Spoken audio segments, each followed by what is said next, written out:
Alright, I'm back to setting stuff neatly on the table instead of slamming it or throwing it. What's going on, guys? We're back, and I've got the Hammond Collection Blue figure this time. If he wants to stand up, that would be incredible. He's hard to stand. That's going to be one of my topics. But I'm going to review him just for you guys. I know you love dinosaurs and the Hammond Collection, and we're going to walk right in to the door. This figure is very good. Leagues better than the Corythosaurus that I absolutely trashed on in my last video. But we're not going to talk about that. We're going to start how I always start, with the articulation.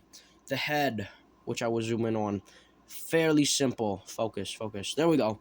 It has a joint at the mouth. It can open and close. It can break its jaw real quick. Open, close. He's got a little bit of an underbite. The neck, ball joint here. It wants to move by this, which is also a ball joint. And then that's it for the head, pretty much to the point. Arms, ball joint here, ball joint here. As you can tell, we've got a lot of ball joints on these figures. Legs, this isn't a ball joint, this is a swivel joint, hinge joint, whatever you want to call it.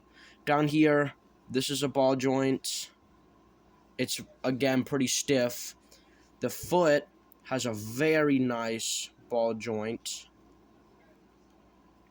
Very nice. My camera's not focusing very well. Tail, Hammond Collection bendy wire. You know the drill. You pose it, it'll stick just like that. Articulation on this figure is really good. A lot better than the Corythosaurus.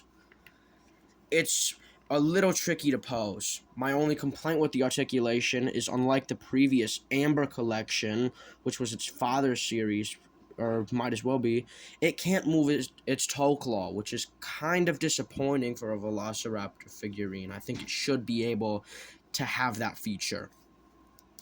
Articulation is solid, other than that. The paint job and sculpt. The head sculpt, focus, is extremely accurate to the movies. It's got the glass eye, as you can see right there. The mouth, only problem is the underbite. It's a little tricky to close the mouth all the way, but you can move past that. I mean, there's going to be some problems. I see people complaining about the neck here, how it's a little bit slimmer than the head and torso, but I think it's completely fine. I don't mind it at all. Down here at the torso, you really get the emphasis on like the stretching and the reptilian scaly parts. With the legs, you can kind of like get into the scratches and stuff that it has. You can really see like the muscular areas down here. The feet, they speak for themselves. Tail, typical tail, it's rubber. You can't really get as much detail into that part. Now, the painting. Paint job's incredible. Blue obviously has the iconic stripe running down her back all the way down. It looks amazing. Again, my only problem is that the paint is a little bit choppy in some areas, a little bit harshly applied.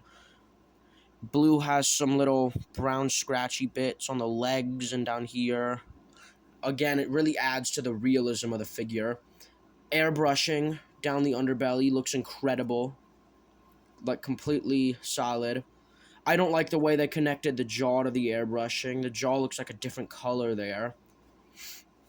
But the paint on this figure is superb, honestly. It's like up there as good as you can get on some of these figures. Let's talk about posing. This figure is, again, very hard to pose just because of how small the feet are. I saw a lot of people talking about the big feet on the typical 93 Velociraptor, but I think that's actually better because it's probably easier to get to stand up. It's really tricky to get Blue to stand right. You've almost got to have the feet like kind of separated or wide apart almost, just so it'll stand. The tail is really hard to balance out. There we go, I got it to stand a little bit. I like having it in the iconic raptor pose, where they'll lean their head up in the air and they'll roar and stuff, just like in the movies, but the tail isn't a very big fan of working. It is very off balance and very back heavy, so it's hard to get to stand. The feet are at an awkward kind of angle. There we go. That's the pose I want to have it in.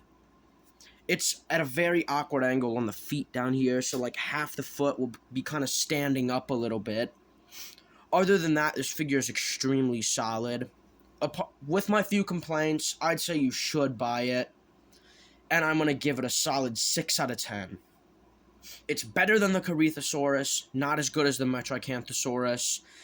I'd say it's a middle-of-the-road figure. It's a very solid figure. And yeah, I think if you really want to buy it, you should. It's definitely a worth it purchase, but not anything where you could buy like a whole pack of them and get your photos in and stuff. It's kind of hard to pose, kind of hard to stand up. And that's going to be all for today's video. I hope you enjoyed. If you did, I'd really appreciate if you liked the video, subscribed.